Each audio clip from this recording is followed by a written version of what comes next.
Fairy citizens! So it is now December and NaNoWrapUp is officially over, and for the first time since 2008, I managed to make it to 50,000 words. So I don't want this to turn into 3 minutes of bragging or, God forbid, celebratory dancing.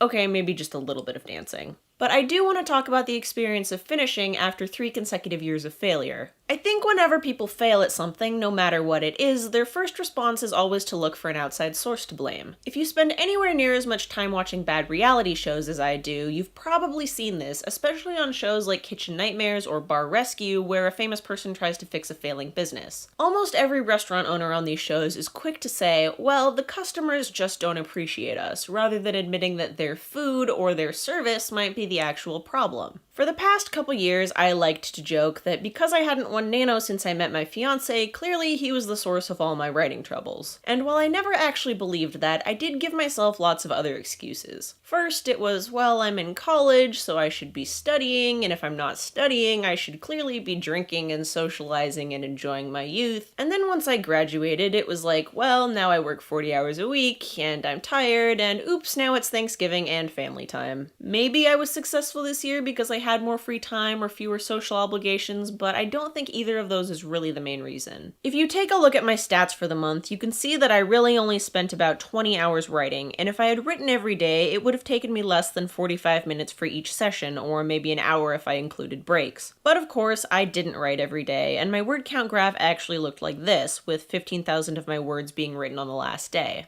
And you know, I could have done that last year, and the year before, and the year before that. But I didn't, and it wasn't school or friends or family or work sucking up my time. It was because I suck at discipline. I suck at discipline. Me. I was the problem.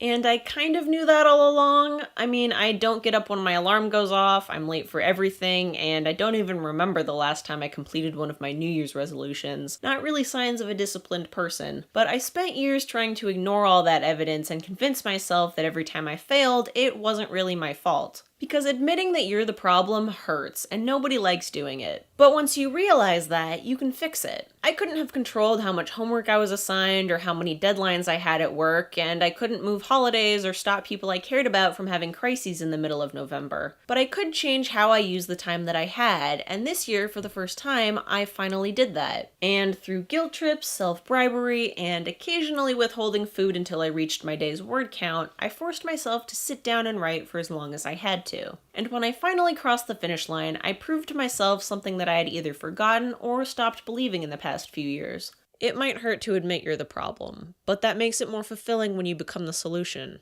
Writing a novel in a month, like any other seemingly impossible task, really just comes down to discipline. And if I can do it, despite being the least disciplined person on the planet, so can anyone else. If you did NaNoWrapUp this year, whether or not you met your goal, we'd love to hear about your experience, so leave us a comment and let us know how your November went. Also, if you're in the Portland area, you should definitely come check out Late Night Library's event tomorrow night at 7 p.m. at Literary Arts, but if you can't make it, I'll be posting some video highlights on Saturday. Late Night Lit will be back on Saturday, December 14th, and I will see you next Wednesday. Stay literary! For the first time since 2008, I managed to make it... My voice is cracking all over the place, and it's terrible.